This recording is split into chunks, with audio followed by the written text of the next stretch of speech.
તો આ તરફ યુએઈ પર ઈરાનના ભીષણ હુમલા યથાવત છે।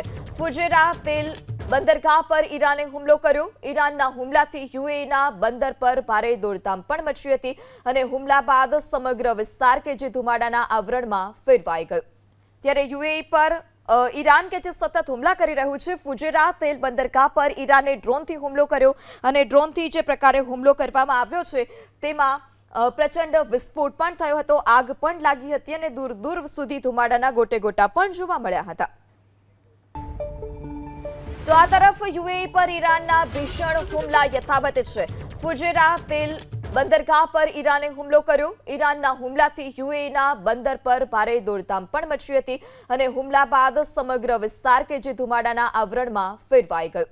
ત્યારે યુએઈ પર ઈરાન કે જે સતત હુમલા કરી રહ્યું છે। ફુજેરા તેલ બંદરગાહ પર ઈરાને ડ્રોનથી હુમલો કર્યો અને ડ્રોનથી જે પ્રકારે હુમલો કરવામાં આવ્યો છે તેમાં પ્રચંડ વિસ્ફોટ પણ થયો હતો, આગ પણ લાગી હતી અને દૂર દૂર સુધી ધુમાડાના ગોટે ગોટા પણ જોવા મળ્યા હતા।